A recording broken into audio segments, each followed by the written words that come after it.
हिंदी साहित्य संपूर्ण घटना चक्र क्विक रिवीजन विद आरती शर्मा। दोस्तों, आपको मेरा चैनल पसंद आए तो इसे लाइक करें, शेयर करें, सब्सक्राइब करें। साथ ही साथ मेरे वीडियोस के अगले नोटिफिकेशंस को पाने के लिए बेल आइकन को प्रेस करें। दोस्तों, आज हम करेंगे घटना चक्र का पार्ट 165 यानी 165। तो चलिए देखते हैं अपने अगले प्रश्न करने से पहले दोस्तों हम समझेंगे अपभ्रंश भाषा और आधुनिक भाषाएं तथा उपभाषाएं। ठीक है, इसको मैप के थ्रू समझने की कोशिश करेंगे। ठीक, तो देखते हैं क्या है, गौर करें। अपभ्रंश के अंतर्गत सौरसेनी, पैसाची, ब्राचड़, महाराष्ट्री, मागधी, अर्धमागधी ये सभी भाषाएं आती हैं। ठीक है, तो ये सभी अपभ्रंश की अलग अलग रूप हैं। ठीक, भाषाओं के। तो आधुनिक भाषाओं में इन्हें किस नाम से जाना गया ये देखें। ठीक, तो सौरसेनी को पश्चिमी हिंदी, राजस्थानी, पहाड़ी, गुजराती के नाम से जाना गया। पैसाची को लहंदा और पंजाबी के नाम से, ब्राचड़ को सिंधी के नाम से, महाराष्ट्री को मराठी के नाम से, और मागधी के 3 रूप माने गए। कौन कौन से? बिहारी, 3 नहीं 4। ठीक, बिहारी, बांग्ला, उड़िया जिसे हम ओडिया भी कहते हैं आज के समय में, और असमिया। ठीक है, तो ये जो 4 जगह हैं यहाँ पर बोली जाने वाली बोली कैसी है? मागधी का एक रूप है। ठीक, और फिर है अर्धमागधी में कौन सी आ जाएंगी? तो ये आ जाएंगी पूर्वी हिंदी। ठीक है, चलिए देखते हैं अब मैप। ज़्यादा डिटेल में नहीं बता रही हूँ क्योंकि पिछले वीडियो में मैंने इसके बारे में व्याख्या भी पढ़ ली थी और इसे भी डिस्कस कर लिया था। मैप एक बार इसलिए दिखाना ज़रूरी है ताकि आपके दिमाग में चीज़ें सेट हो जाएं। ठीक है, तो देखते हैं मैप, गौर करेंगे दोस्तों। तो दोस्तों हम देखेंगे अपभ्रंश से आधुनिक आर्य भाषाओं का उद्भव। ठीक है, तो ध्यान देंगे मैप पर। मैं स्क्रीन पर और ज़्यादा जूम कर देती हूँ इसे। तो दोस्तों मैप आपके सामने है, ये मैंने खुद बनाया हुआ है। ठीक है, हो सकता है आपको गूगल पर और अच्छा सा मिल जाए इससे, या आप एक मैप लेना, उसमें खुद फिल करके देखना। ठीक है, तब चीज़ें आपको ज़्यादा अच्छे ढंग से समझ में आएंगी। देखते हैं दोस्तों, गौर करें। सबसे पहले देखेंगे हम अपभ्रंश के रूप, देखते हैं कौन कौन से हैं। तो पहले है सौरसेनी। ठीक है, सौरसेनी, फिर मैं ऐसे ही नाम बताती चलती हूँ, ध्यान दे बस आप। ठीक है, सौरसेनी, फिर है ब्राचड़। क्या? ब्राचड़। ठीक है, सौरसेनी, ब्राचड़, पैसाची, महाराष्ट्री। ठीक है, पूर्वी हिंदी, जिसे हम अर्धमागधी कहते हैं, और मागधी। ठीक है, स्क्रीन पर ध्यान से देखें दोस्तों, ये जो मैंने डार्क सर्कल किया है ये सारे अपभ्रंश के रूप हैं। ठीक, क्या है? अपभ्रंश के रूप। सौरसेनी, महाराष्ट्री, ब्राचड़, या ऐसे देखें ऊपर से, ब्राचड़, सौरसेनी, महाराष्ट्री, फिर इधर लेफ्ट साइड में आ जाएंगे पूर्वी साइड में। ठीक, तो यहाँ पर पूर्वी हिंदी, मागधी और पैसाची। आप जैसे चाहें, आपको जैसे ठीक लगे वैसे सीक्वेंस लगा लीजिए। ठीक है, आपको ये समझ में आना चाहिए कि मतलब हम पढ़ क्यों रहे हैं। ठीक है, कहाँ बोली जाती हैं ये। तो हम देखेंगे आर्य भाषाओं का उद्भव, यानी कि जो आधुनिक समय में इनका उद्भव हुआ उसे देखेंगे। ठीक है, अपभ्रंश भाषा को। ठीक, गौर करें दोस्तों। तो ब्राचड़ का आधुनिक रूप क्या है दोस्तों? सिंधी। क्या है? सिंधी। ठीक है, ध्यान रखेंगे, ये पूछा जा सकता है। ठीक, इसके बाद आती है दोस्तों सिंधी के बाद हम देखेंगे सौरसेनी। ठीक है, सौरसेनी अपभ्रंश, जिसे हम पश्चिमी हिंदी के नाम से भी जानते हैं। किस नाम से? पश्चिमी हिंदी के नाम से भी जानते हैं। ठीक है, अब इसके अंतर्गत कौन कौन सी भाषाएं आएंगी? देखो, सौरसेनी अपभ्रंश को हम पश्चिमी हिंदी, ठीक है, राजस्थानी, ये छोटा सा डॉट देख रहे हैं, राजस्थानी, फिर है गुजराती। ठीक है, गुजराती, तो ये 3 हो गई हमारी। इसके अलावा एक पहाड़ी। ठीक है, ये पहाड़ी, एक एक करके समझते हैं इसको ताकि कंफ्यूजन बिल्कुल भी ना रहे। ठीक है, गौर करेंगे दोस्तों। सौरसेनी अपभ्रंश पढ़ते हैं सबसे पहले, क्योंकि सबसे ज़्यादा जो प्रश्न पूछे जाते हैं यहीं से पूछे जाते हैं। ठीक है, तो ध्यान दें, सौरसेनी अपभ्रंश के कितने सौर सैनी अपभ्रंश की बोलियों के कितने रूप हैं? तो दोस्तों 4 हैं। कौन कौन से? ऊपर से चलते हैं। एक पहाड़ी हिंदी, ठीक है, पहाड़ी हिंदी। फिर है दोस्तों राजस्थानी हिंदी। कौन सी? राजस्थानी हिंदी। फिर है पश्चिमी हिंदी। कौन सी? पश्चिमी हिंदी। इसके बाद है दोस्तों गुजराती हिंदी, ठीक है, गुजराती हिंदी। तो सौर सैनी के 4 रूप हो गए। कौन कौन से? पहाड़ी हिंदी, राजस्थानी हिंदी, पश्चिमी हिंदी और गुजराती हिंदी। पहाड़ी हिंदी को दोस्तों हम खस के नाम से भी जानते हैं, खस, ठीक है, खस। ध्यान रखें, आया हुआ क्वेश्चन है ये, बहुत ही ज़्यादा पूछा जाता है, ठीक। और पहाड़ी हिंदी में कौन कौन सी आती है हमारी? गढ़वाली, गढ़वाली, कुमाऊनी, ठीक है, और नेपाली, ठीक है, ये बात ध्यान रखें, ठीक है। और राजस्थानी में कौन कौन सी आती है? तो इसमें आती है मारवाड़ी, मारवाड़ी, मेवाती, ठीक है, मेवाती, ठीक। और एक और है मेवाती, मारवाड़ी और मालवी, ठीक है, मालवी। ध्यान रखें, ज़्यादा अभी डिटेल में नहीं पढ़ते हैं, ये तो फिर आप बाद में लगा ही लेंगे। पहले बस आप इतना समझें कि सौर सैनी के 4 रूप। 4 रूप कौन से दोस्तों? सौर सैनी के 4 रूप। पहाड़ी, ठीक है, पहाड़ी हिंदी, हिंदी नहीं लिखा है मैंने यहाँ, पहाड़ी हिंदी, राजस्थानी हिंदी, पश्चिमी हिंदी और गुजराती हिंदी, ठीक। बस इतना समझ लें। बाकी जो पिछले वीडियो मैंने कराए हैं एक बार उन्हें देखें, उसके बाद इनके सब पॉइंट्स भी लिखें, ठीक। अब देखते हैं दोस्तों सौर सैनी के बाद में हम देखेंगे ब्राचड़ को, ठीक है। तो ब्राचड़ कहाँ है? स्क्रीन पर ध्यान से देखें। ब्राचड़, ब्राचड़ का आर्य रूप क्या है?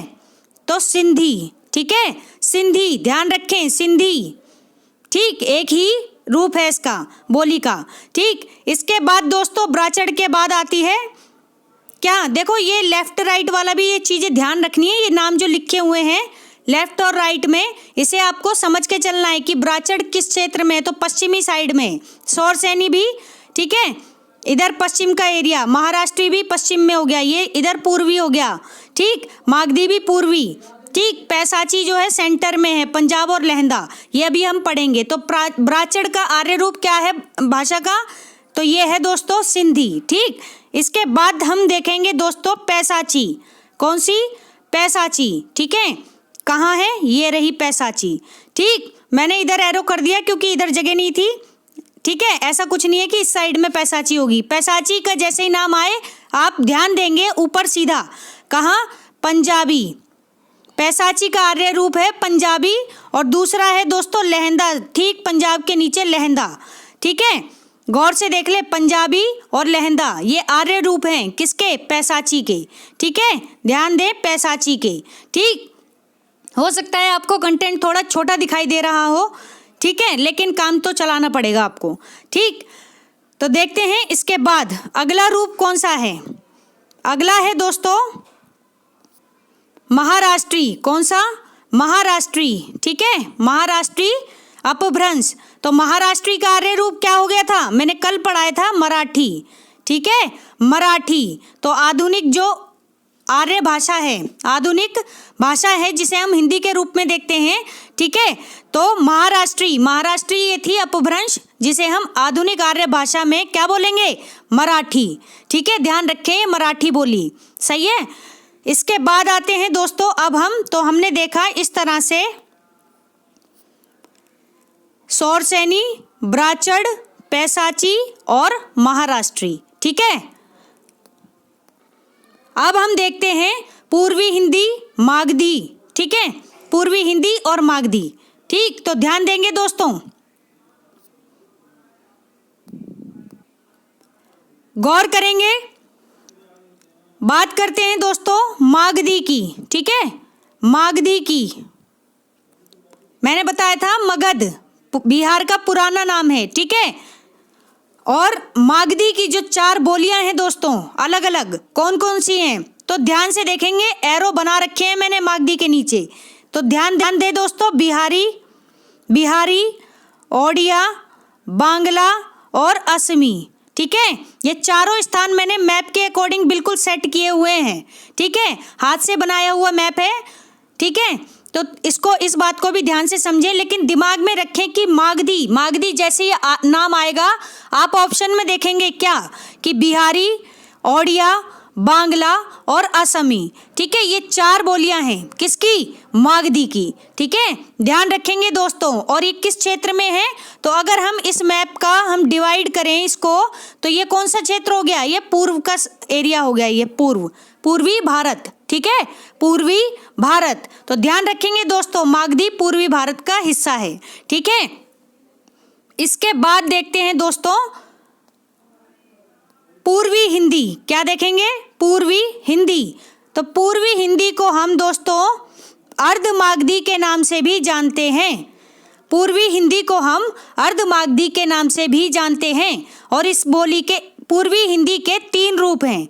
कौन कौन से, तो ध्यान से समझे दोस्तों। कंटेंट मैंने थोड़ा छोटा लिखा हुआ है। ठीक है, आप एरो को देखें, अगर आप देख पा रहे हैं तो यहाँ पर ये वाला ये कॉलम देखें, मैं पूरा ही सर्कल कर रही हूँ। ठीक है, इसके अंतर्गत क्या क्या लिखा है, अवधी, बघेली, ठीक है, और छत्तीसगढ़ी। अवधी, बघेली और छत्तीसगढ़ी। ठीक है, तो ये क्या है, ये तीनों पूर्वी हिंदी की बोलियां हैं, पूर्वी हिंदी की बोलियां। ठीक है, तो पूर्वी हिंदी आप समझ जाएं, जैसी पूर्वी हिंदी नाम आए इसका मतलब है अर्धमागधी अपभ्रंश। ठीक है, और अपभ्रंश, अर्धमागधी अपभ्रंश। ठीक है, इसका आधुनिक रूप क्या हो गया, पूर्वी हिंदी। पूर्वी हिंदी में बोलियां कितनी हो गई, यानी उपभाषा कितनी हो गई, तो हो गई 3। कौन कौन सी, तो अवधी, बघेली, छत्तीसगढ़ी। ठीक है दोस्तों, ये बहुत ही इंपॉर्टेंट बात थी, इसको आपको पता होना चाहिए। ठीक है, यहाँ से प्रश्न जरूर बनता है दोस्तों। अगर आपने इतनी बात समझ ली तो 1 नंबर अपना सेट कर लिया। 1 नंबर 2 नंबर जो भी क्वेश्चन होता है, जितने भी नंबर का, वो सेट है आपका। ठीक है, अच्छा आप ध्यान रखें, अभी सिर्फ उत्तर भारत की ही बात हो रही है, केवल उत्तर भारत की बात हो रही है, अभी हमने दक्षिण की बात नहीं की। तो जगह याद रखें, महाराष्ट्री आपकी पश्चिम साइड में, सौरसैनी जो है, ठीक है, सौरसैनी में गुजरात, राजस्थान, और ये आपकी ये पश्चिमी हिंदी।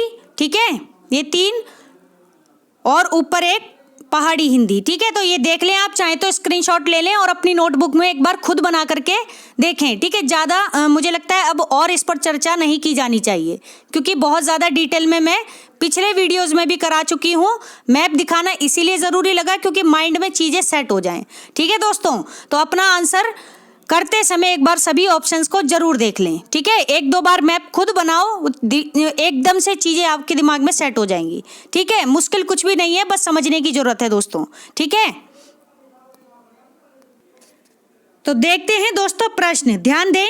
निम्नलिखित आधुनिक भाषाओं में से किसका संबंध अपभ्रंश की पैसाची बोली से है, किससे, अपभ्रंश की पैसाची बोली से है। तो जैसे ही शब्द आए आपके सामने पैसाची, तो याद रखें मैंने 2 पढ़ाए थे इसमें, कौन कौन से, तो पैसाची अपभ्रंश में एक थी पंजाबी और एक थी लहंदा, पंजाबी और एक थी लहंदा। ठीक है, लहंदा ध्यान रखें, ये थी 2। ठीक है, 2 बोलियां। तो इसका ऑप्शन आपके अनुसार कौन सा सही होगा, तो ऑप्शन सी, पंजाबी। ठीक है, इसका सही उत्तर है दोस्तों ऑप्शन सी, पंजाबी। ठीक है, केवल एक ही है यहाँ पर, तो आप एक पर ही टिक करेंगे। ठीक, दूसरा पूछा जाए तो लहंदा, लहंदा। ठीक है, ये चीज। ठीक, चलते हैं अगले प्रश्न पर, गौर करेंगे दोस्तों। यह बोली पूर्वी हिंदी वर्ग की बोली नहीं है, यह बोली पूर्वी हिंदी वर्ग की बोली नहीं है। तो पूर्वी हिंदी शब्द आपके सामने आते ही दिमाग में आएगा अर्धमागधी अपभ्रंश, अर्धमागधी अपभ्रंश। तो इसके 3 रूप थे, कौन से थे, तो मैंने आपको बताया था दोस्तों 3 रूप थे, अवधी, बघेली और छत्तीसगढ़ी। अवधी, बघेली और छत्तीसगढ़ी, ये 3 रूप हैं पूर्वी हिंदी के। जो नहीं है, प्रश्न में जो पूछा है कि नहीं है, वो है ऑप्शन डी, बुंदेली। बुंदेली पूर्वी हिंदी वर्ग की बोली नहीं है। तो किसकी है ये, तो दोस्तों ये है, किसकी है, पश्चिमी हिंदी की बोली है, पश्चिमी हिंदी। 4 मैंने डिस्कस अभी मैप में किए थे, एक जो रह गई वो कौन सी रह गई, ठीक है, पश्चिमी हिंदी की एक बोली है क्या, बुंदेली। ठीक है, ध्यान रखें। 5 थी ना पश्चिमी हिंदी, तो 5 थी जिसमें से एक है बुंदेली। ठीक है,